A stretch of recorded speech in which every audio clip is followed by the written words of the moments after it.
Olá pessoal, tudo bem? Meu nome é professor Fernando dos Anjos. Nós estamos aqui mais uma vez para falar sobre atualidades. No nosso último encontro nós falamos aqui sobre os motivos que levam os conflitos entre as nações. Hoje nós vamos comentar um dos assuntos mais complexos, que é a questão entre Israel e os palestinos. Espero que todos tenham um excelente aproveitamento para que nós possamos ajudar você a resolver uma questão de atualidade num concurso qualquer, ok? Vamos começar.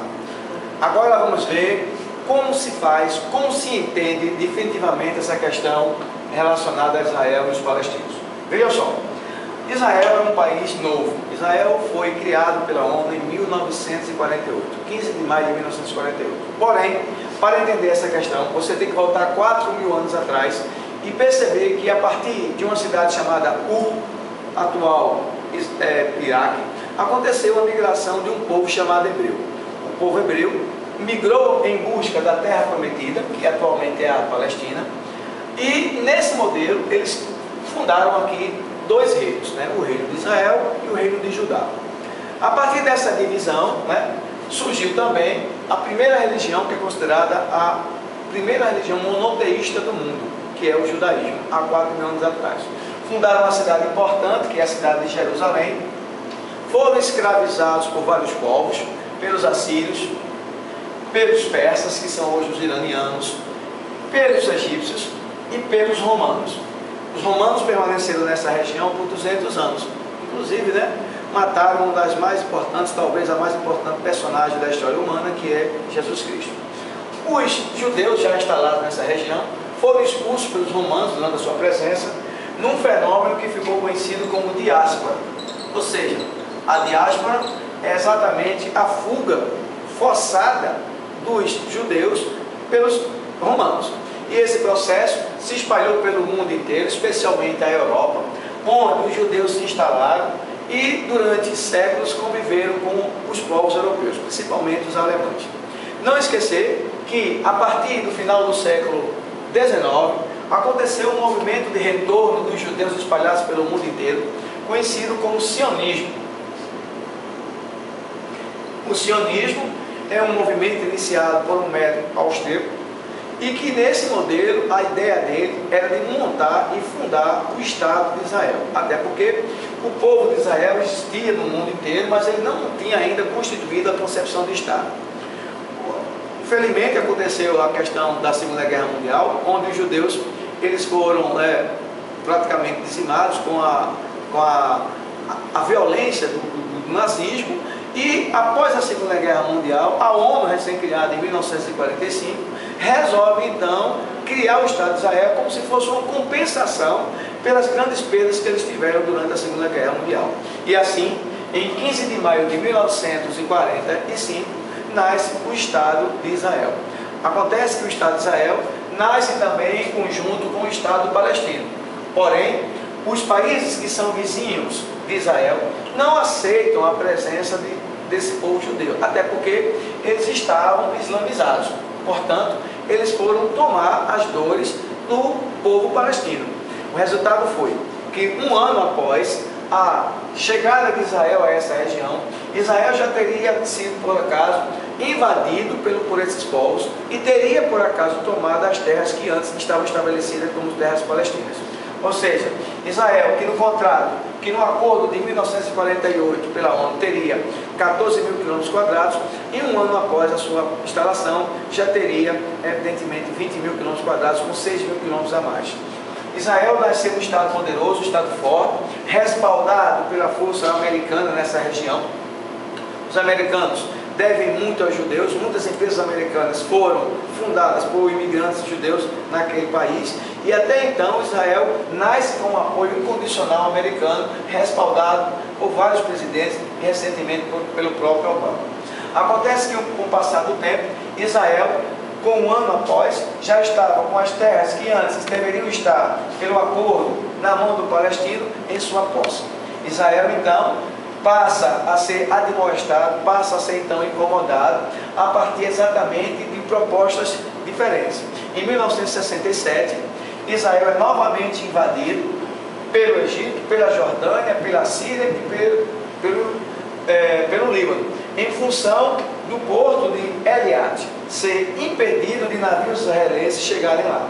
Israel devolve isso numa guerra conhecida como a Guerra dos 6 Dias, e em 6 dias apenas, Israel toma toda a região conhecida atualmente como Península do Sinai, toma a região ao sul do Líbano, toma as colinas de Golã, que tem as nascentes do Rio Jordão, que evidentemente desemboca no Mar Morto, e também toma toda a Cisjordânia, que por acaso, no acordo de 47, deveria estar com os palestinos.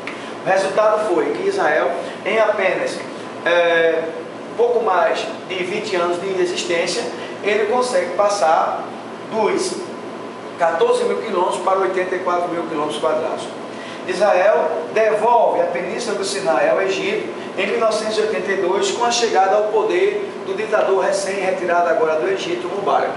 Mubarak, ao assumir o poder no Egito em 1982, tem um acordo com Israel de devolução da Península do Sinai ao Egito. Em contrapartida, o Egito reconhece o Estado de Israel como um país, como um Estado. E o resultado foi exatamente isso, como se o Egito tivesse traído os outros países vizinhos em função desse reconhecimento.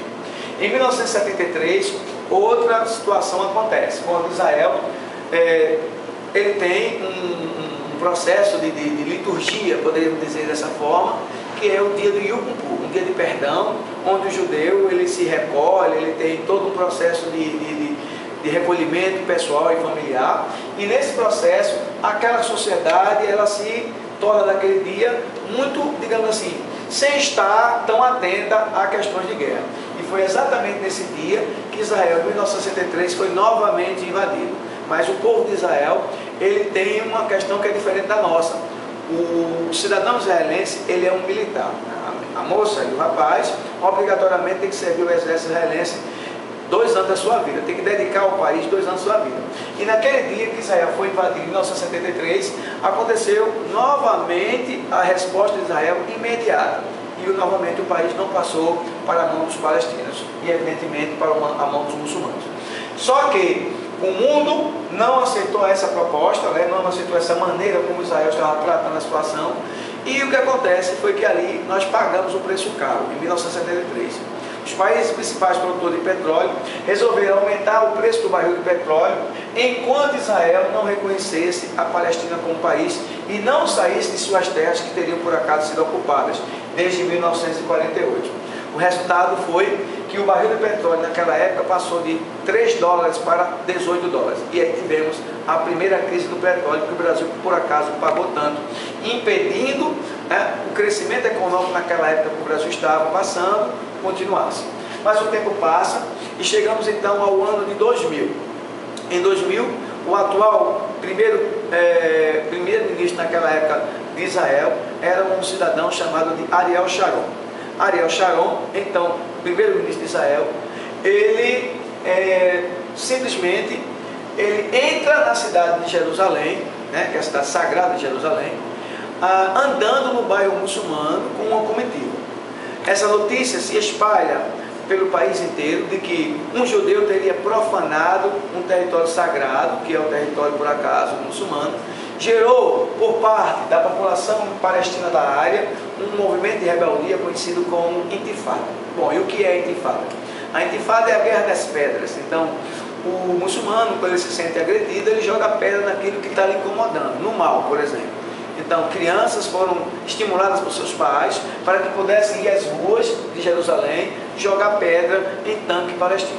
Infelizmente, foi uma tarde muito triste de domingo de 2000, onde centenas de jovens foram mortos em função do ataque que eles tinham em relação aos tanques. E Israel devolvia com uma força máxima.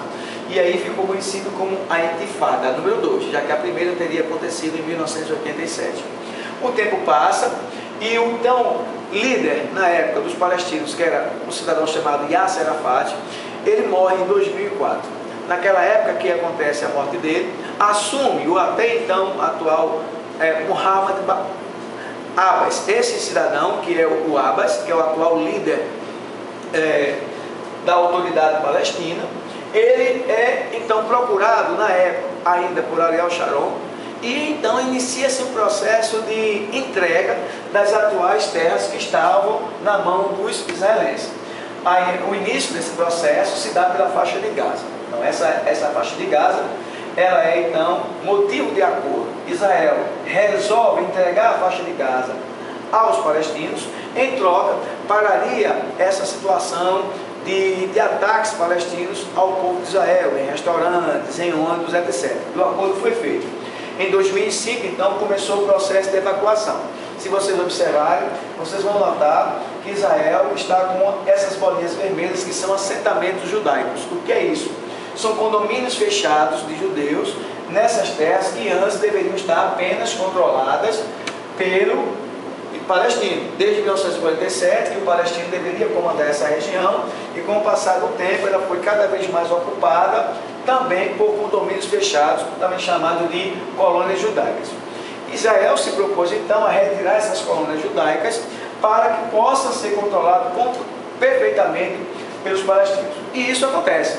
O exército de Israel entra na faixa de Gaza, retira os palestinos que estão aqui e entrega a faixa de Gaza. Porém, acontece um probleminha.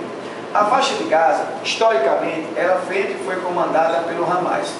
O Hamas é um grupo de palestinos que é famoso por seu radicalismo. Porém, o acordo da devolução da faixa de Gaza, que foi feito entre o Abbas, que é o atual representante da autoridade palestina, e o Ariel Sharon, na época, como eu falei, foi feito com um partido que é o Partido Fatah, que é o partido exatamente, o partido de Abbas. Acontece que o Hamas e o Fatah, eles não se combinam, eles são contraditórios nessa região. Naquela semana foi feito então um processo muito duro de combates duros nas ruas de Gaza, que é a principal cidade aqui da faixa de Gaza, e o Hamas, por ser um grupo mais radical, naturalmente ganhou o conflito, passando então a assumir o controle da faixa de Gaza. Israel não aceitou essa postura e impôs um embargo econômico a Gaza.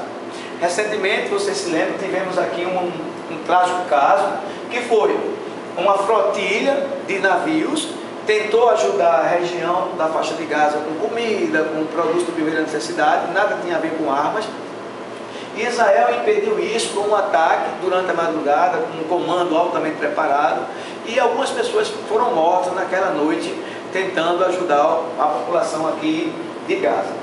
O Israel estava deixando claro que não ia permitir nenhum tipo de ajuda em relação ao Hamas, até porque se fosse o Fatah, talvez, não há nenhuma garantia disso, mas talvez o Hamas, se não fosse o líder atualmente dessa região, talvez o Fatah assumindo aqui, Israel permitisse essa ajuda internacional aos palestinos. Porém, o que aconteceu foi que, além dessa região aqui estar hoje controlada pelo Hamas, Israel está recentemente construindo também um muro, isolando a Cisjordânia. Isso tem dificultado o processo de paz, em função de que, ao isolar a população palestina na região conhecida como Cisjordânia, Israel dá uma clara demonstração de que não tem interesse em ter um relacionamento, digamos assim, comercial, relacionamento social com essas pessoas. E o pior é que cada vez mais você nota a presença desses pontinhos vermelhos, que significam os acampamentos judaicos na terra dos palestinos. Quanto mais Israel instala esses acampamentos judaicos, mais difícil fica o processo de paz. Recentemente, o primeiro-ministro Benjamin Netanyahu, que é o de Israel, autorizou a instalação desses acampamentos. E aí não tem como, os palestinos não aceitam a presença desses acampamentos. Outra coisa também, a cidade de Jerusalém é uma cidade que, pelo acordo de 1947, se você observar o mapa anterior, ela está dentro da região conhecida como Cisjordânia. Porém, a partir de 1975, Israel foi lá e abraçou a cidade, transformando ela em território israelense. O que é que você conclui? Os palestinos não aceitam também isso. Por isso que Jerusalém é dividida em duas: Jerusalém Oriental e Jerusalém Ocidental. A Jerusalém Oriental, a população majoritária é de palestinos. A Jerusalém Ocidental, a população majoritária é de judeu. Mas a cidade inteira, de uma maneira geral, é controlada por Israel. Não esquecer também que essa região aqui, conhecida como sul do Líbano, é ocupada por um grupo radical chamado de Hezbollah. Ora, o que é o Hezbollah? São os refugiados palestinos que não são aceitos por Israel. Israel Se ele não aceitar aquela presença daquela pessoa, por um motivo qualquer, aquela pessoa já jogou uma bomba, ou tem um familiar envolvido em alguma atividade que Israel não gosta, ele expulsa essa pessoa. Essa pessoa então vai morar no sul do Líbano. Ao chegar lá, provavelmente vai ser cooptado pelo Hezbollah e começa a jogar mísseis, principalmente mísseis iranianos, em algumas cidades aqui do norte de Israel. Israel então não aceita e resolve agredir o Líbano. Por quê? Porque o Líbano é o país que está, digamos assim, aceitando a presença de um grupo radical que Israel não gosta. Israel entende então que o Líbano está como se fosse acoitando a população, né? Que por acaso ele não gosta. Então a cidade de Beirute, que é a capital do Líbano, foi constantemente bombardeada pelo exército e pela aeronáutica israelense, em função de estar evidentemente ajudando a população aqui do sul do Líbano. Não esquecer também das colinas de Golã, que são importantes para Israel, até porque essas colinas elas são nascentes do Rio Jordão e tem água.